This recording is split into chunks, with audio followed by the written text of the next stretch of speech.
Hello everyone and welcome to this month's FX webinar special, looking ahead to the month of September and everything that will come with it in these quite volatile markets, I'm sure you'll agree. My name's Craig Erlam, Senior Market Analyst at OANDA. Hopefully you can see the screen in front of you. That is the OANDA MarketPulse website. It's where you will see all of the content which myself and my colleagues around the world present, but also you'll find the recording of this webinar over the next couple of days on here as well. You can also find it on YouTube, and we'll also throw it across the social media channels as well. So if you don't see it on here, then do keep an eye on one of these other channels. If you want to follow me on Twitter, my handle is Craig_Forex, and all my colleagues are on there as well. I don't have their details on the screen, unfortunately, but you will be able to find them on Twitter quite easily. And yeah, just continue to check out all of the content which we do put out there. We've put a few out pieces out this morning, and as you can see, it's very UK heavy. We'll come a lot more towards the Brexit stuff as we move towards the charts, and we'll focus a lot more on the fundamentals. As ever, I'm just going to start with the economic calendar. This is just for the week ahead, but I will also, given that this is a September preview, I will be touching on some of the bigger fundamental topics as well. So yeah, let's crack on. So this week, obviously, it has been Brexit dominated, but there's a lot more which I think people are and should be paying attention to. So the calendar that we've got in front of us, for example, we've already had a bunch of PMIs out. You can't see them all on the screen because I have highlighted only the medium and upper tier data. But what you can see, the German, the Chinese manufacturing, the UK manufacturing PMI, it very much is consistent with a lot of the other data which we are seeing on the manufacturing front globally, and that is that we are very much in many cases in contraction territory, in many cases potentially even recession territory, and even in the best case scenario we are seeing very low levels of growth, and much lower than we have seen now for quite some time. And I think this really does just play into a number of different factors. One, we are seeing a global growth slowdown, and that's been occurring for some time. We're also seeing a slowdown in China, and I think many economies, and I think it's being made perfectly clear right now, are heavily reliant on trade with China. It's the world's second largest economy, and it's a big trader, so that should come as no shock. The trade war naturally isn't helping either of these factors. And we look at somewhere like Germany, where that manufacturing PMI fell to 43.5 last month, deep in contraction territory, the lowest levels since the debt crisis in the euro area back in the early part of this decade. And I think it's quite clear that there are some countries who are more heavily exposed to this trade war. And Germany, very clearly one of them, but others are in that category as well. We look at the data from Singapore right now, very, very poor, very low levels of growth, at risk of recession. Hong Kong, of course, they have their own domestic issues, but at the same time, the economy is being negatively impacted by what's happening between the US and China. There are a number of countries which really do fall into this bracket right now, and I think the manufacturing PMIs are really just highlighting that. And this is one of the reasons why we are seeing central banks around the world now who are looking to cut interest rates. We've seen the RBA, for example, cut interest rates already to record lows of 1%. We saw that earlier this week on Tuesday. I say earlier this week, the week's not flying by that quickly, it's Tuesday today, but earlier this morning. They kept interest rates on hold, but I think it's quite clear that the dovish language and the dovish feeling within the central bank is still very much still remains, and a number of other central banks are very much on a par with them on that front. The RBNZ, for example, cutting interest rates a month or two ago by 50 basis points, easily exceeding market expectations. The market's heavily pricing in more rate cuts as well from the US Federal Reserve. Also, the ECB, we'll touch on shortly as well, given ahead of this September meeting. It's also expected to announce some big form of stimulus package. It may start with an interest rate cut, it may not, but I think people are looking more aggressively on that front, on the quantitative easing side, for example, and we'll certainly either be looking for an announcement on that front, or at least a strong hint that that is going to follow. In terms of elsewhere, again, we've got a lot more data. US manufacturing, Canadian manufacturing coming on Tuesday this week. The bank holiday pushing that a day back. But again, we look at the theme here, it's very consistent. US manufacturing, 49.9 forecast, so in contraction territory. For an economy that's actually growing very well and performing very well compared to the rest of the world, that is another sign that the trade war is biting. Canada as well, very much in the same bracket. The ISM, which is probably more closely followed, is a little bit healthier at 51, but again, still heading very much in the wrong direction. We move into the rest of the week, and services PMIs, of course, do follow in composite PMI, so there'll be another focal point, not as negatively affected so far by the trade war, but again, we are seeing signs of the global slowdown is taking effect, and it is weighing on these figures. In the UK, of course, we have our own Brexit issues, which we'll touch on shortly. So again, these figures released first thing in the morning are always going to be a focal point as far as Europe is concerned. Moving into the rest of the weekend, Bank of Canada. This is, I think Bank of Canada is a real interesting one, and it's a shame actually that Alfonso wasn't available for this webinar, being in Toronto to provide his views on this. But I think the Bank of Canada is very much behind everyone else in terms of their interest rates cuts. The two central banks, the Canadian and the US, tend to be relatively aligned. During the tightening process, that was very much the case, but Canada is very much behind the curve on that front. Some people still do expect it to follow suit, but in terms of where the markets are pricing right now, it's far less aggressive than what we're seeing elsewhere, and I don't think near term we're expecting any interest rate cuts, or at least not this week, where, as you can see on the calendar there, we're expecting interest rates to remain unchanged. There's always scope for potential surprises on this front, so I think it's something certainly worth keeping a very close eye on.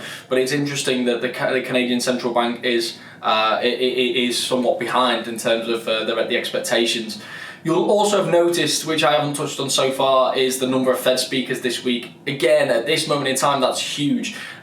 What we're looking for isn't necessarily a clear sign from these Fed speakers that they want to cut interest rates. We may get that. And ideally the markets would obviously love to hear those words. But I think what's more important right now, given how strongly the markets are positioned, and we can actually see this if I open up the CME Group Fed Watch tool, you can actually see that markets are heavily positioned for interest rate cuts this year now. And so the Fed doesn't really need to actually cut interest rates at this meeting. It doesn't need to signal that it's going to cut interest rates at this meeting. It doesn't need to signal that it's going to cut interest rates 2 more times this year, because the markets are so heavily positioned. And you can actually see, I'm just moving my laptop slightly here because to show the other screen, but they're positioned 97% for a 25 basis point cut, and just under 3% for a 50 basis point cut. We move to the October meeting. We're then positioned very strongly again for a 60% chance, or 62% chance of a 50 basis point cut from where we are now. So that could be 2 consecutive 25 basis point cuts, and a 38% chance that we actually stay at 1 cut. We move on to December, and markets again are pricing in a more than 30% chance for 3rd interest rate cut. That would be 4 consecutive interest rate cuts at 4 consecutive meetings. We can't underestimate just how bullish that actually is when we consider that the economy is still doing very well, when we consider the fact that the markets are still doing very well. There is a lot more stability in the US right now than there is elsewhere. So 4 interest rate cuts seems to be very strong measures at a time when you could argue it's not needed, and there's only one reason why you could argue that it's actually needed, and that's if the risk of the trade war is actually very economic risk that we are constantly being told it isn't. But I do think that's a really interesting signal here, but it's what it means from the Fed policymakers' standpoint. If this isn't accurate, it's down to the Fed policymakers to convince us that that is not the case. That doesn't necessarily mean that they're going to be able to shift the markets too dramatically. We've seen before, markets at times will not be moved, and the Fed kind of has to follow suit when that happens. But if they don't want to be cutting interest rates this aggressively, then they need to signal it very, very clearly in their messaging. And when you've got 3, 4, 5 policymakers speaking over the course of a day or two, including the actual Fed President, Jerome Powell, later on in the week, you need to be sending a very, very clear message that you are not intent on cutting interest rates, not that aggressively anyway. To this point, we haven't really heard that, and therefore I think it's something that we need to pay close attention to, because we haven't heard it, the markets are increasingly priced in more and more.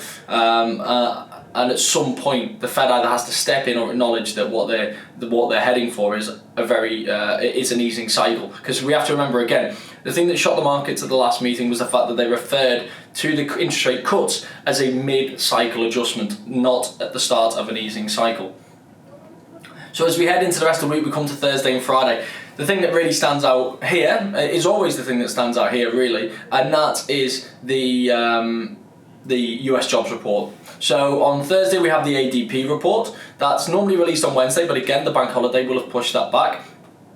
And that is kind of the warm-up act to the non-farm payrolls figure on Friday. It's almost in many people's eyes seen as the estimate to the official reading. You can see that expectations are quite similar, 148,000, 159,000. These aren't particularly strong figures, but they're not weak figures either, especially at this point of the cycle. We're very late in the cycle. Unemployment's at 3.7%. You're not going to continue to see 200,000 plus level of job creation at this level of at this point of the cycle. And I think many people would actually agree that even this is very strong for this point in the cycle. But there's also a lot of other data that's accompanying it, so it's a very US data heavy end to the week. So you've got jobless claims, unit labour costs, non-farm productivity, the services PMI. Remember, the services PMI, the services sector in the US accounts for, I think it's around 78% of the economy. So that's up to PMI that's extremely important. When that starts to weaken significantly, that is a very clear signal that the economy is potentially stumbling a little bit. And already we are seeing it just above 50. It's expected to be at 50.9, so it's just shy of 51.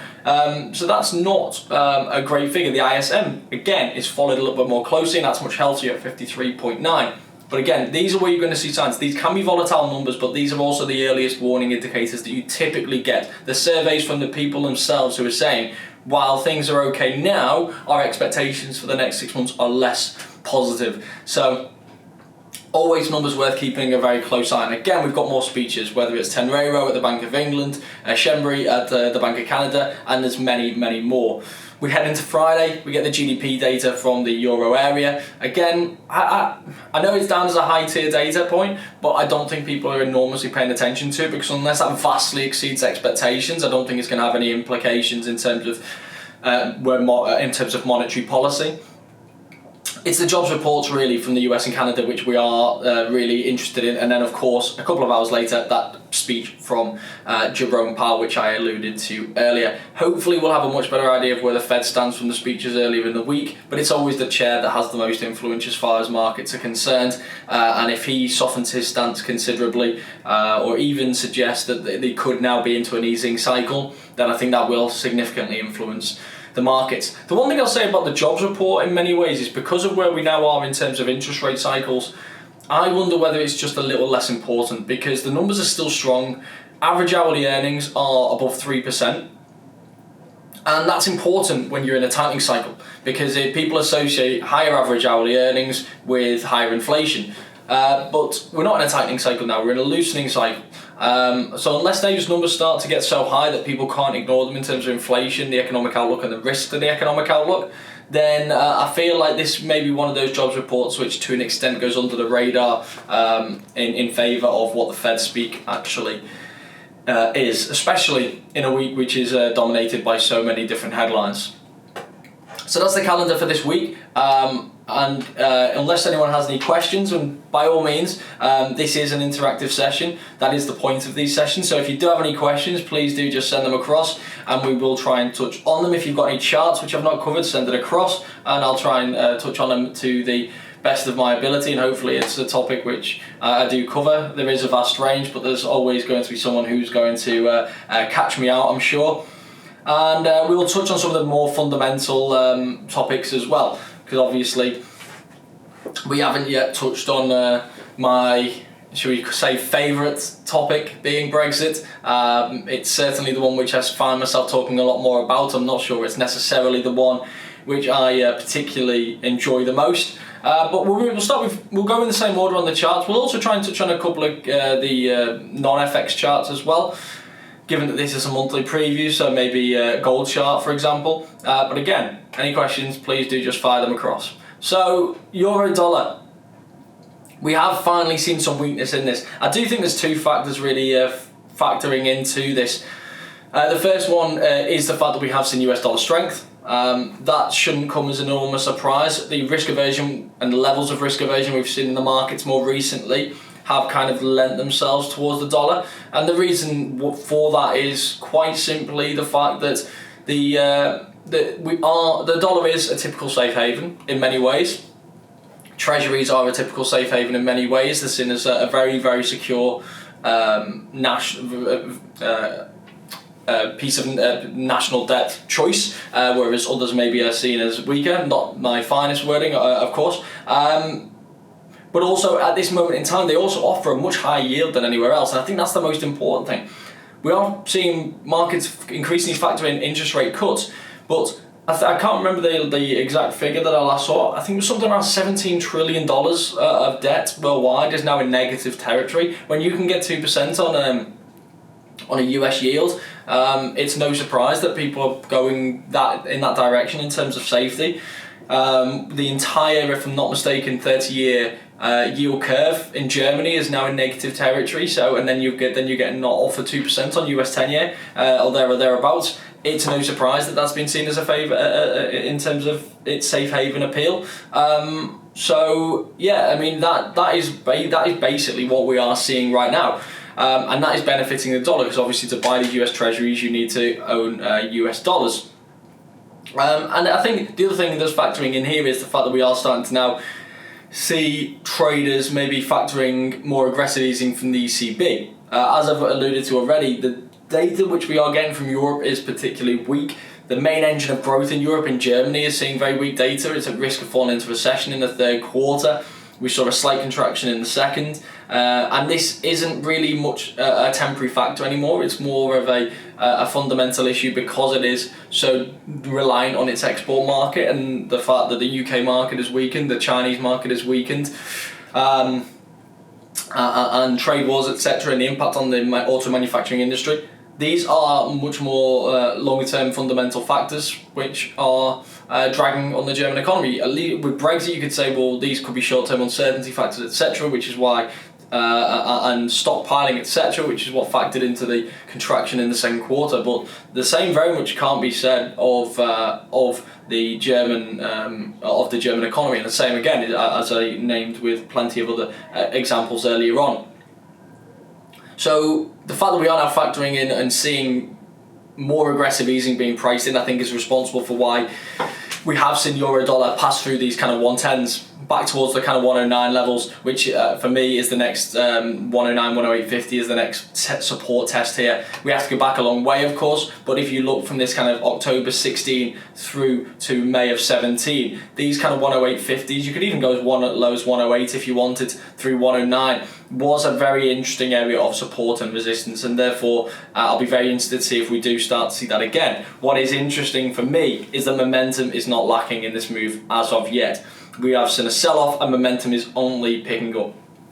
So that suggests to me that that break of 110 has been, from a purely psychological standpoint, quite a bearish development that is only, which has only exacerbated the momentum move in this particular currency pair. Cable is another one where we are seeing a lot of downside shock horror. Again, we can't ignore it. This is partially due to the fact that we have seen the gains in the US dollar, which I've just alluded to with the euro, but it is primarily Brexit driven. There's just no getting away from it. We broke through 120 this morning. Obviously, this is a volatile week for the UK. In terms of where I begin with the Brexit stuff, we are basically now in a situation whereby Boris Johnson needs to at least be seen to be trying to deliver on his promise. So during the leadership campaign, he repeatedly claimed that he would get the UK out of the EU on the 31st of October with or without a deal.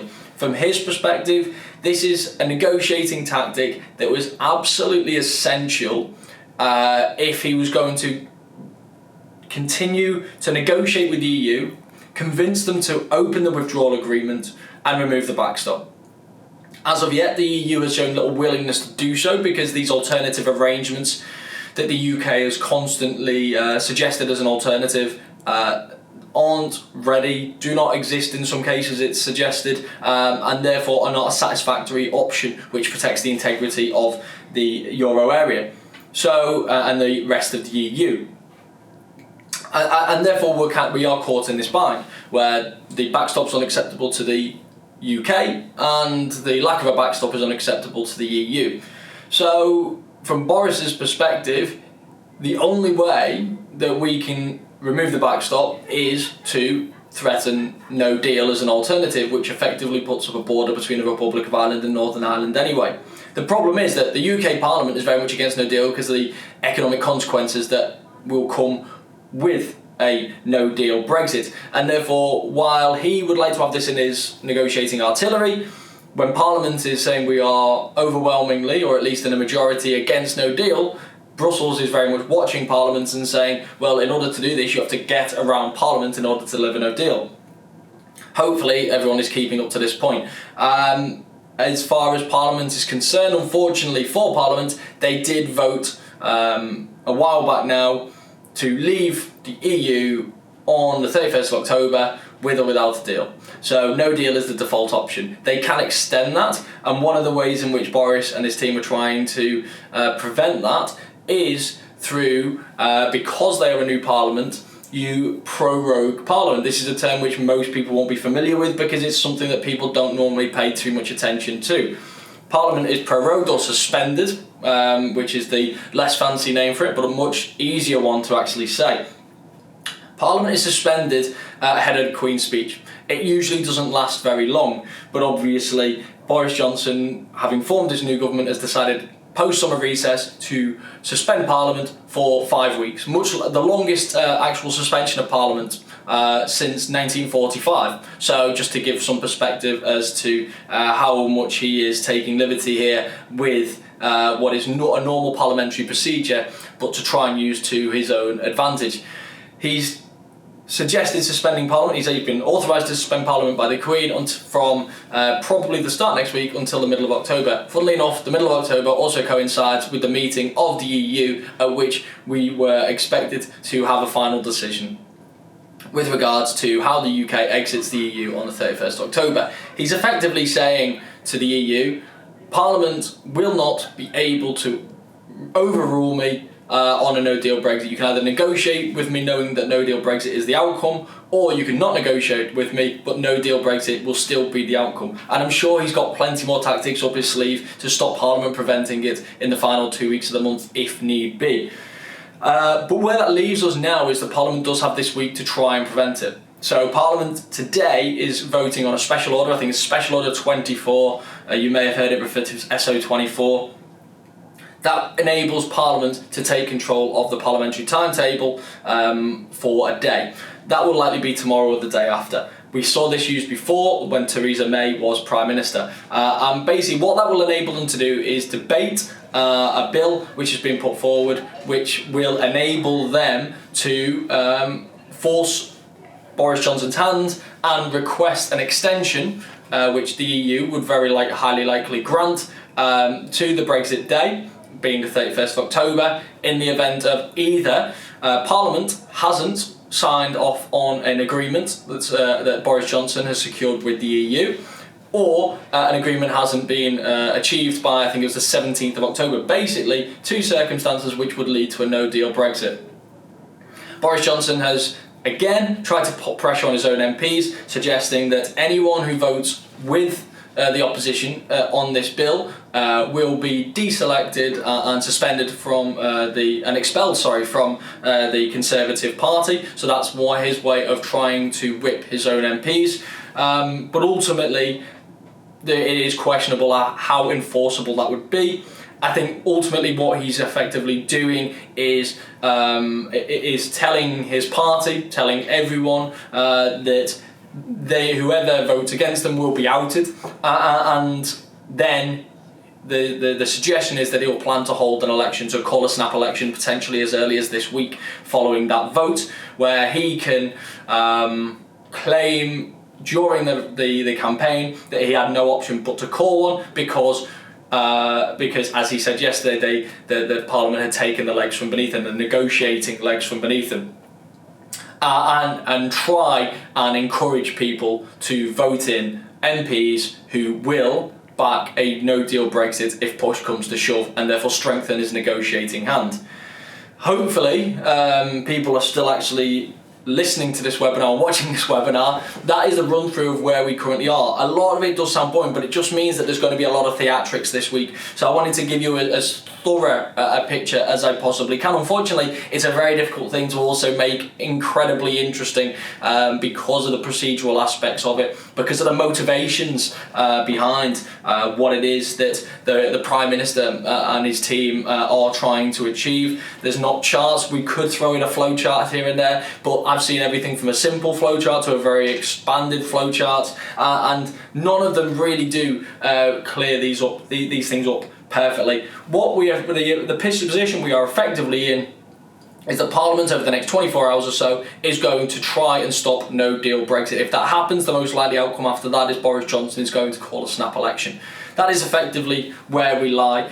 The problem from a market's perspective, and the reason why we are seeing the pound, for example, a little bit weaker this morning, I feel, is because it feels like there's no positive outcome of any of these scenarios. And again, let me explain, because there is no, without in any way getting political into this and just purely trying to view this from a market's perspective, you look at the three most likely or three plausible outcomes of this. One, we have a no-deal Brexit, which is seen as one of the most sterling negative events.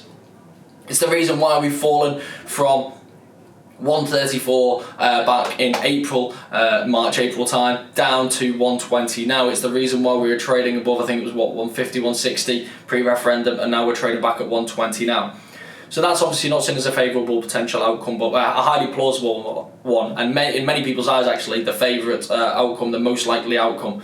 The second one is if you hold a snap election and the risk backfires on Boris, even more so than it did on Theresa May, in a way that means you deliver effectively a Jeremy Corbyn Labour-led government. Again, this isn't a political thing, but everything you read about in the markets would suggest that that is a sterling negative event, and it may be proven wrong. Let's not forget, at one time Donald Trump was seen as being a negative market event, and that's quite clearly not turned out to be true, but at this moment in time it's viewed as a sterling negative event.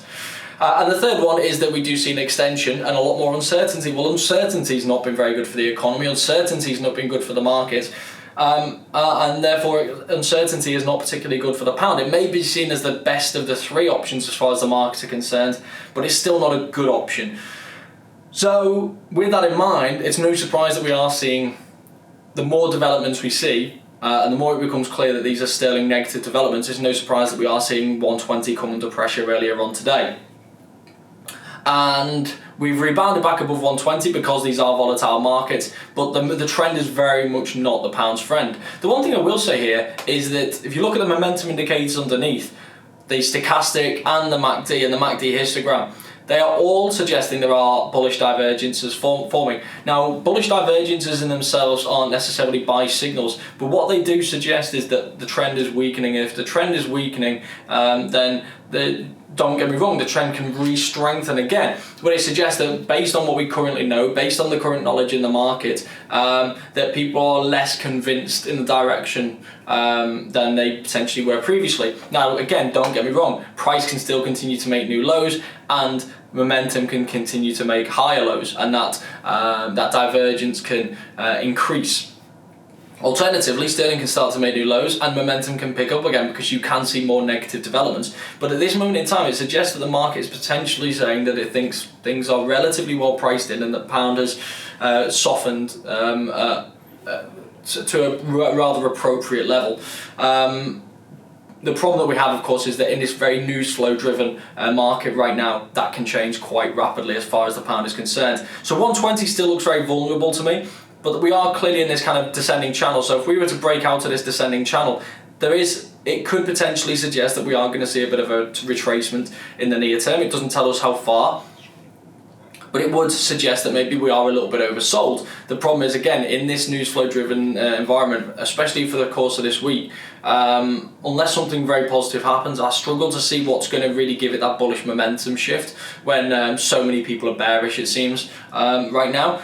Post next week, that may change, because we have to remember, if Parliament is not sitting for 5 weeks, then there's very little that they can do to stop no deal Brexit. But the negotiating starts, it may get a little bit more boring because of the amount of time that they could then be negotiating. Who knows what's going to happen over the course of this week that's going to change that. And perhaps, again, this is something that we're also seeing being factored into the markets. So very much in a descending channel here, and there's no reason at this moment in time to suggest that we are going to see that change. But if we do break out the channel, then those kind of 123 through 124 starts to look a lot more interesting. That's where we saw the most recent peak at the top of the channel. We've got moving averages get in there, and we've also got longer terms of support and resistance as well.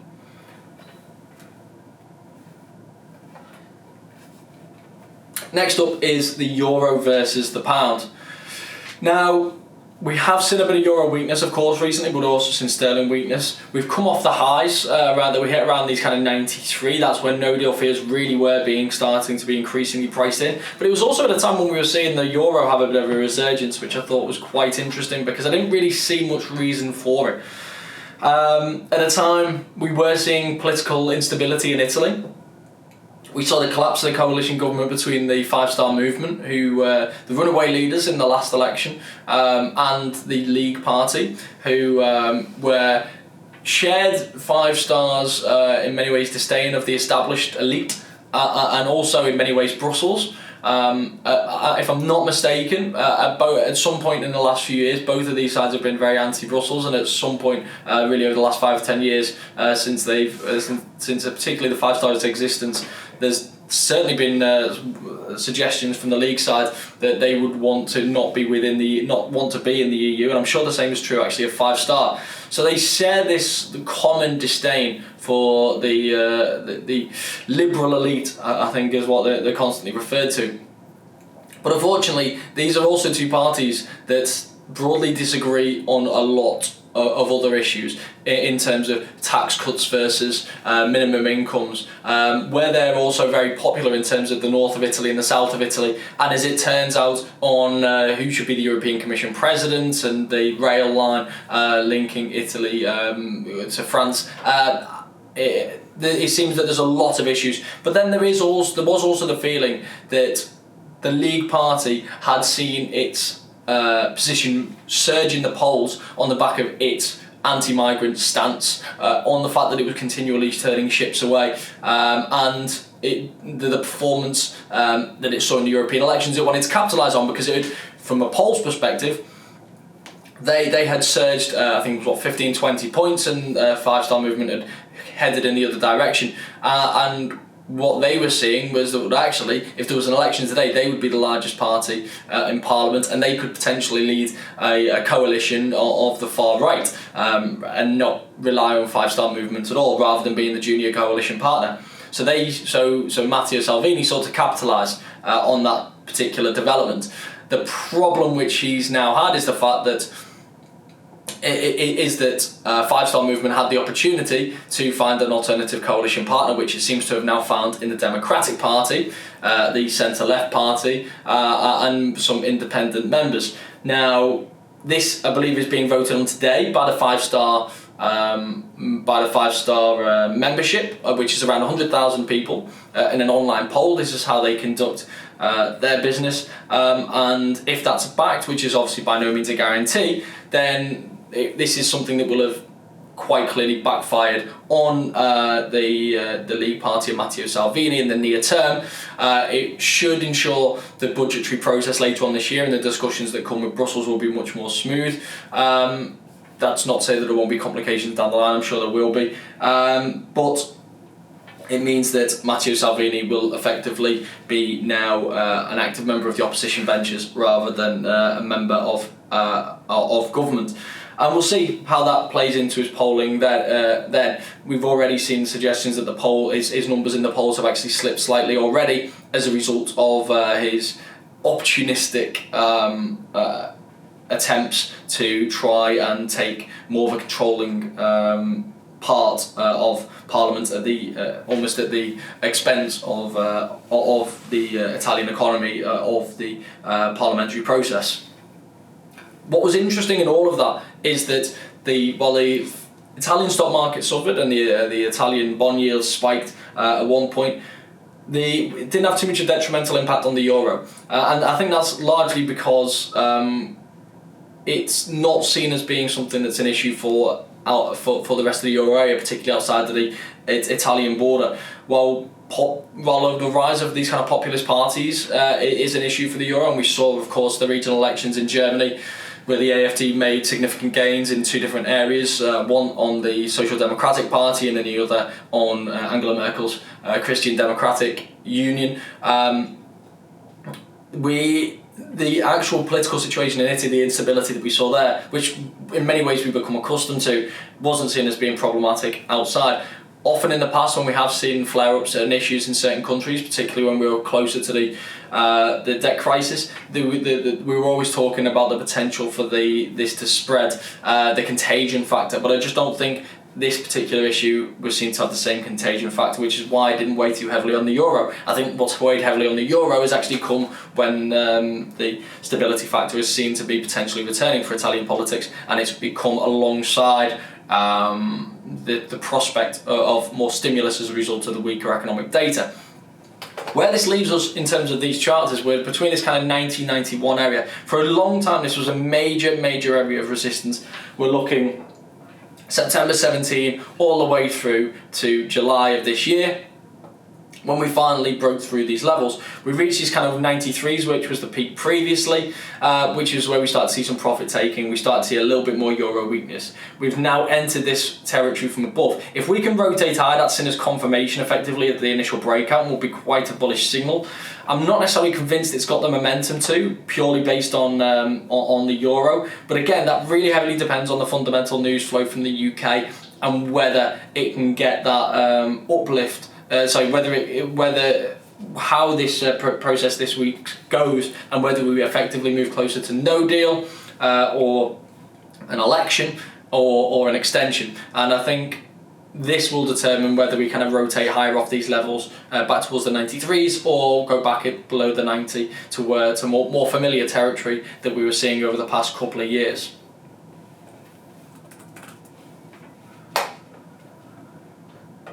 We'll move on to the Aussie dollar next, and we've kind of seen consolidation in this pair because we were kind of aware of where the central bank is right now with in Australia. It doesn't seem like there's too much that's unpredictable about the coming months. I think many people are factoring in now the prospect of one more interest rate cut this year from the RBA. We've kind of gone into consolidation mode.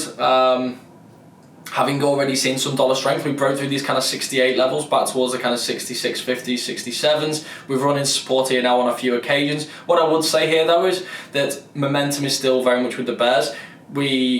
I've seen this kind of flat bottom around the 66, 75s, call it, just to around halfway, but we are seeing lower highs still being made. So this suggests pressures building from above, despite the fact that the bottom is currently holding. If we do see a breakout of that trend line, then focus will be drawn then to these kind of 68.20s, 68.60s.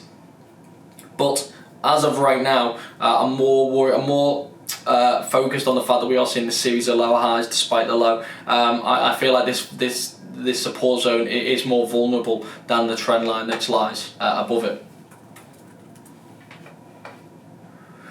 Dollar CAD is certainly looking quite interesting right now, and the thing that's interesting for me is not just the fact that it looks as though we've seen a breakout from this area of consolidation, this choppy area that we had between kind of 130.250 and 133.50. But it's the fact that it looks as though momentum's picking up to the upside. I've said for a long time, and it's been quite good to see these kind of breakouts that we've seen to the downside, because I feel like these kind of breakouts are far more interesting than any upside breakouts. But we kind of came back into this retracement area, and we really struggled to break through the top of it, which suggested to me that there was still potential, at least, that we could see a breakout to the downside. But we were never really seeing that takeoff either, and the longer this goes on, the more the move to the downside starts to look unlikely. because in a typically bearish setup, you would expect to see that kind of bounce a little bit more easily. Well, we have now seen a breakout to the upside, and it looks as though it's come on upward momentum. If we can see a daily close above here, then that would suggest that this upside move could potentially be resuming. In terms of notable levels that we need to keep an eye out for above, of course, 134 initially has historically been an area of interest, but really I think if we're breaking through those 133.50s, then that would suggest that would be a much more bullish development for me, from as far as I'm concerned, and therefore 135 looks a much more interesting level, this kind of peak that we were seeing here from April through to May this year. And it would suggest to me that we are potentially seeing more of a resumption of the uptrend, which again, while Canada being late to the game in terms of interest rates, it is consistent with general dollar strength that we are seeing, that kind of pattern. So it kind of is a development which is also in many ways backed by the way we are seeing the fundamentals develop. Sterling CAD, you're effectively plotting a weak currency against a strong currency, so nothing's really changed here. We did see a bit of a corrective move, and we had this rising channel which we were monitoring, but we did break through them and we're now trading back at these lows. It is interesting that again the momentum indicators don't suggest there's too much appetite at this moment in time around these lows. It suggests that we're not seeing an overawing desire for this to move below the 158.75s, 159s kind of area, even through 158, which is this longer term trend line which we've highlighted before. What we could potentially see is just a bit of consolidation at this moment in time between the kind of 159s and 164s. I guess from a purely technical perspective, and a really nice breakout here would actually be above these previous highs, because that would suggest that we've bottomed here and that we're potentially going to see a nice little corrective move. But I think I'm getting very much ahead of myself on that one. But like I say, it's the lack of momentum in this downside move, the bounce which we've already seen off those 159.60s, which suggests to me that at this moment in time there is an enormous appetite for a break lower here. But again, this is the pound, and there's a lot of strong fundamental headlines that could follow. So I'll wrap things up with gold, just because we are now approaching the end of the session. Again, if you've got any questions, please do fire them on through. But I don't want to take too much of your time. I know, of course, this has been a long session already. A lot of time to just hear one person's voice. Normally we would have a second person on this session, but that wasn't possible this month. I don't want to really be going over and just taking up too much of people's time, if I'm perfectly honest. In terms of gold, this has been a relentless move higher, but again, the key thing here, momentum. We are starting to lose momentum as we approach these 15, 20, 50 and 60 levels. You may wonder what the significance of this 15, 20, 50 and 60 is. There's not too much significance beyond the fact that when we were last trading around these kind of peaks, now we're talking now, last time when we kind of came close to $2,000 in gold in the aftermath of the global financial crisis. But last time we were trading around 15.20 and 15.60. I've highlighted this a few times before on some of the raw written analysis that we do. This was a very significant level between 2011 and 2013. You can see on the way up we really struggled through 15.60. When we did, we very much struggled to break below here right up until 2013, and when we did, we stayed below. So in situations like this, it wouldn't surprise me to see that again. The fact that we have seen such a strong rally in gold now, and the fact that we are now starting to lose momentum suggests that traders are potentially paying attention to this level again. Don't get me wrong, if we see a period of risk aversion again, then the gold is still a safe haven asset, so there's a potential that it could go through 15.60 and pick up momentum along the way. But for me, this is something that looks like a market that wants to correct. It's just really struggling to break through those 15.20s, and to be honest, I think 14.80 may even be more significant here. But below that, then 14.30, 14.50, that kind of area could be notable as well. But again, very much getting ahead of ourselves at this moment in time. It looks like this support level doesn't go anywhere. Believe me, it goes further back on the chart. For some reason, it just seems to have lost itself onto where it was trying to connect to. But 14.30, this kind of 14.30, 14.50 area would be an interesting area, given that it was this kind of resistance on the way up during the kind of June through late July period. We were seeing these series of higher lows, and we were kind of seeing this flat top before arrive when we finally broke above, it just gathered a little bit more momentum. But again, that is very much starting to decline at this point. And on that note, I think it's a good place to wrap things up. Again, please do check out all our social media channels. Check out OANDA MarketPulse, which is marketpulse.com. Follow me on Twitter, Craig_Forex. Check out the recording of this video, which will be found on YouTube, MarketPulse, and Twitter, and wherever else we can put it. LinkedIn, I'm sure I'll get it on there as well. Subscribe to our MarketPulse podcast, which is OANDA Market Insights, which is released every Friday. And again, you'll see a recording of this. You can check out the recording of the latest one as well on Twitter, which was posted yesterday. And yeah, please do enjoy all the content we put out. We'll be putting out a lot more video content, so all ideas are welcome. Please comment, subscribe, all the rest of it. Let us know what your feedback is. Let us know what you're thinking. And until next time, I wish you all the very best of luck with your trading. I hope you all have a fantastic week, and thank you very much.